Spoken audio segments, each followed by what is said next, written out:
All right, we're going to be talking about chapters 9 and 10 in the AIM, or the Aeronautical Information Manual. These sections cover crucial information about the aeronautical charts and helicopter operations that are essential for our daily flying activities. So let's just jump right in. Chapter 9 is Aeronautical Charts and Related Publication.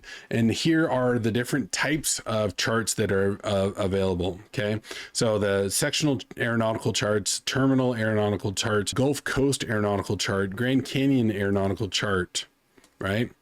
These are all kinds of, and then Caribbean Aeronautical Chart for the Caribbean, and then the second Caribbean, helicopter route chart for Los Angeles, Dallas, Fort Worth, Houston, Detroit, Chicago, Baltimore, Washington, New York, and Boston have their own dedicated helicopter route charts. And then IFR charts, these are low charts for US and Alaska, high charts for US and Alaska, so on and so forth. Charts for planning, like wall planning charts. You can get like massive, like the entire, planning charts for IFR or VFR planning charts. They're available. Generally, they're may not be available in your local pilot shop, but you can definitely order them through the FAA's website or through, anyways, yeah. So you can get them. So then there's also supplementary US chart supplement. So the Northwest covers Washington, Oregon, Idaho, Montana, and Wyoming.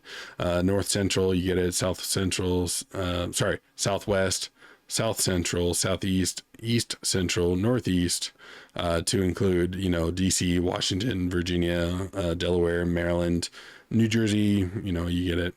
So those chart supplements are integral. North Atlantic route chart, if you're planning on, it takes me a second to figure out. This is the United States over here. This is all water in the Atlantic, so going from the United States to Europe and England. So there are charts that literally, for Atlantic transatlantic flights. And then North Pacific route, all the charts. But this basically all breaks down all the different publications and charts that you can get, which is gee whiz, awesome information. And then there's Canada charts and Mexico charts if you wanted the entirety of North America.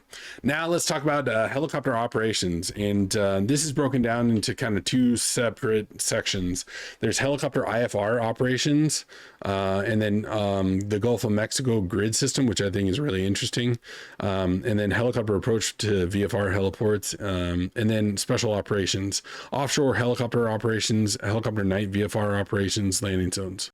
When you're flying in the Gulf of Mexico and you're in VFR, here's the information about like what altitude and magnetic heading you need to fly.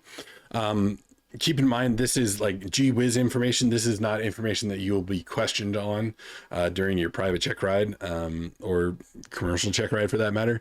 This is going to be, specific to the Gulf of Mexico. So if you go down and work for, PHI or Air Logistics or whoever down in the Gulf of Mexico, they're going to have their own op specs and they'll do their own orientation. But this is where this is the cool stuff, right? Like this is, oh man, that's interesting. I had no idea.